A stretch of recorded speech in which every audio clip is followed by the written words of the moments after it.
Kev, thanks for taking the time to join me. Having had time to look back on Saturday's match against Peterborough, what can we take from it? I think we can take a lot. I think we often sit and talk about like learning. We coach, we teach, we try and help these players develop. One of the big themes I think for us this season is progression. We want to show we've lost a lot of good players in the summer. We want to show that we can rebuild and that we can progress throughout this season. And I think Saturday for us was a good marker that we are progressing. We went there with an aggressive front foot manner. We wanted to get in their faces and put pressure on them high, and I think we did that so well. And then I think it's probably it almost sums up where we currently are, in that after 3 or 4 minutes of real front foot, almost dominance, I don't think they actually set foot in our half for the first 3 minutes. The first time they do, they score. And that's it's frustrating for us. We looked at each other on the sideline. We didn't know whether to kind of laugh or cry. But these are the lessons that we need to learn. As coaches, we need to learn them. We need to see those bits. We need to understand what we need to work on more. We need to understand are our messages getting across. But as players as well, they need to take a lot of pride, a lot of understanding, a lot of positives from this game. I think the way they played, particularly in the first half, the big thing for me is the way they reacted after such a big setback. You could see the look on their faces as well that we've started great and we're 1-0 down. But they didn't go away from the plan. They didn't go away from helping each other. They kept moving the ball. They kept pressing high. It's a brave thing to do because you're against a very, very good team. One of the top 2 or 3 teams in this league, in my opinion. And it probably shows from a progression point of view. Archie Collins gets man of the match for them. He's somebody that's come through and had years in this academy of development. He's had the best of 3 managers. I think he worked with Tiz as well. So he's had the best of 3 managers and a lot of coaches worth of progression here.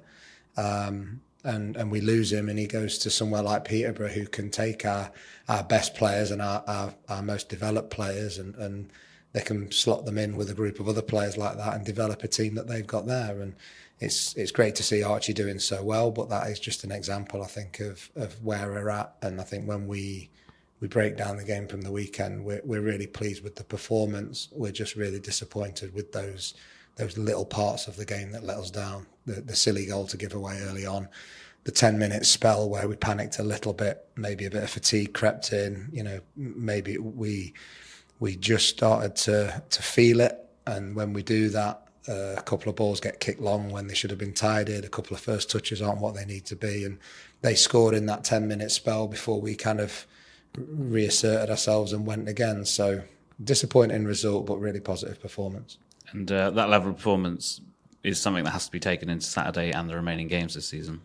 It does, and I think that's really, really easy to say. The players have got to understand the level of work that goes into maintaining that level of performance. They have to turn up ready to train every day now. They showed incredible physical attributes to do what they did. Some of the actual numbers and the data that came from that game is crazy in terms of distance covered, high speed running. So they were committed. They gave it the lot, but they've got to do that every single day, one day at a time, one session at a time. You know where I always go with this. It's about what you can control and what's just in front of you. And we can't put a performance in like that and then sit there and waste a week thinking we'll do it again. You can't turn it on and off like that. So today we're in. Today they'll work hard. Today they'll start to prepare for Bolton, and we'll do the debrief and we'll pick through the bones of Peterborough, but we'll take the bits that we need to take and we'll expect the lads to turn up today absolutely focused on getting better. Bolton have proved they're one of the best sides in the league as well this season, and just showed us at their place, just how strong an attacking threat they are. But do the guys feel like they have something to prove against them after what happened at their stadium? I hope so, to a degree. We've not had those conversations yet. It can't be too emotional like that because that can cause silly mistakes and rash decisions. But it certainly needs to be a motivating factor. It certainly needs to be something that the lads understand. It talks about progression. They need to show how far they've progressed in the kind of 3 or 4 months since we last played Bolton. Can they go head to head with another one of the best teams in the league? Can they outthink them? Can they outwork them? Can they outplay them? It'll be, I'm sure, a great game. I'm sure there'll be a good crowd.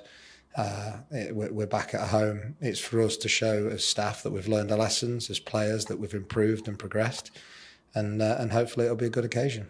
And since the end of January, the transfer window closing, there have been players that haven't featured on the even managed to feature on the bench recently due to the squad depth. Is it important that that is used as motivation to get everyone being their best and competing for those places? Yeah, again, I immediately I think iron sharpens iron. The lads kill me for that phrase, but it is genuine. It is what it is, that they have to push each other to get better. It's a team sport. It's important that the lads are all very much there for each other, but at the same time, you're fighting for your place. And if you fight for your place and you work really hard, the guy who's fighting for their place needs to work just as hard, if not harder, and you push each other to bigger and better things. And at the end of the season, if you do that, everybody wins. So from our point of view, we need to make sure that we progress this season and build on last. For the players themselves, I think somebody like Harry Kite is probably an incredible example of someone who's found himself out of the squad over the last few games. He was back in the squad at the weekend. We knew Will Aimson hadn't been very well that week, so we knew that he was going to blow up at some point, and Harry Kite was going to be going on. And Kite was given a very specific instruction to don't just sit there as a finisher and watch the game and, this is great. Specifically watch Will, watch Ephraim Mason-Clark, who's one of the best players in the league. How are you going to stop him? Because when you go on, that's going to be your job. And I thought he was excellent. I thought he went out there and he did his job and he was ready to do his job and he'd prepared. And he'd prepared for the last 3 or 4 weeks where he wasn't in the squad. But the guy goes out there and trains every day like it matters. And I think it's great credit to him as a person. And it's a great example to the rest of our squad that you have to be ready. You have to be ready for, your chance might be 5 minutes. But if that 5 minutes makes a mark, then the next time it might be a bit longer. And all of a sudden, football turns really quickly. You're back in there, you're starting regularly, you're playing well, and you're back where you want to be. And those experiences mould players. Only negative experiences really give players fuel and really teach them quickly about the things they need to do. You learn a lot about yourself when you're going through those times as a player. And hopefully Kitey has, and well done to him for being ready. Another strong crowd's expected on Saturday. Bolton are likely to sell close to, if not all, of their allocations. So it's set up for a good atmosphere, which can only help.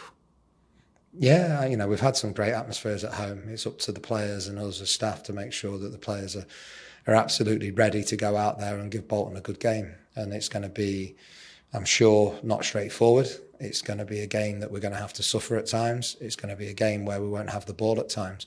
But what a great challenge, what a great opportunity, and what a week to start working towards it. And this weekend is our Her Game 2 weekend over both games as well. I think the tag this year is football's a game for everyone. The women play it against Maidenhead on Sunday as well, which will be another great promotion for the women's game and to show off how well Exeter City women are doing this season. No, absolutely. I mean, we've had a few kind of conversations and a few chats over the season with Abby, and they're doing brilliantly. I think if them and Bournemouth get the job done leading up to the last game of the season, that's going to be some finish. But I'm sure that they're only focused on a great opportunity for them to play at SJP.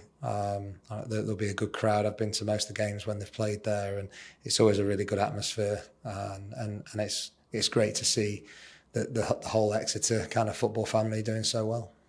And it's obviously a great opportunity for us to show why football is for everyone. You go to St James Park, you see a vast array of men, women, families of all ages. So it's just a great weekend for people to come down and try both men's and women's football, maybe. Yeah, highly recommended. The women play some great stuff. The atmosphere at their games is brilliant. They've certainly had some exciting games. They've scored a lot of goals, and I think it's great that this is where we're going with football. It's great that it's so open for everybody. It's great that it's so inclusive, and I think it's something that the club has done a really good job of opening up to everybody. And now it's for the fan base, like you say, the families, and to come on down and put some more support in on Sunday as well.